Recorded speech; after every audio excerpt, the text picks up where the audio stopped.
బీసీలను మోసం చేయడానికి అన్ని పార్టీలు కుట్రలు చేస్తున్నాయని బీసీ ఐకాసా చైర్మన్ జాజుల శ్రీనివాస్ గౌడ్ ఆరోపించారు.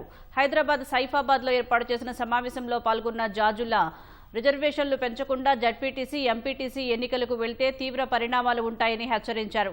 బీసీలకు 42% రిజర్వేషన్లు సాధించుకునేందుకు డిసెంబర్ 31న అఖిలపక్ష సమావేశం ఏర్పాటు చేయబోతున్నామని, అందులో పార్టీల స్పందన, ఈ నెల 29 నుంచి ప్రారంభమయ్యే అసెంబ్లీ సమావేశాల్లో చర్చను చూశాక భవిష్యత్తు కార్యాచరణ ప్రకటిస్తామని జాజుల తెలిపారు.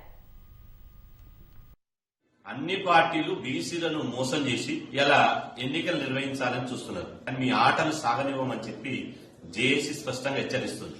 రేపు ఈ రిజర్వేషన్ల అంశం మీద కేంద్ర ప్రభుత్వం మీద ఒత్తిడి పెంచడానికి ముఖ్యమంత్రి రేవంత్ రెడ్డి గారు మీరు అసెంబ్లీలో బీసీలకు ఇచ్చినటువంటి మాట ప్రకారం మీరు అఖిల పక్షాన్ని తీసుకుని ఢిల్లీకి వెళ్ళండి, ప్రధానమంత్రిని కలవండి, కేంద్ర మంత్రులను కలవండి, 42% రిజర్వేషన్ల కోసం చిత్తశుద్ధితో కృషి చేయండి.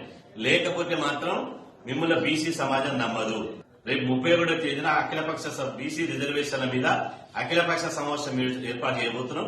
ఆ అఖిలపక్ష సమావేశంలో ఈ పార్టీల యొక్క స్పందన చూసి అసెంబ్లీలో రేపు 29న జరిగేటువంటి చర్చలు చూసి మళ్లీ భవిష్యత్ కార్యాచరణ జేఏసీ ప్రకటిస్తుందని చెప్పి ఈ సందర్భంగా తెలియజేస్తుంది.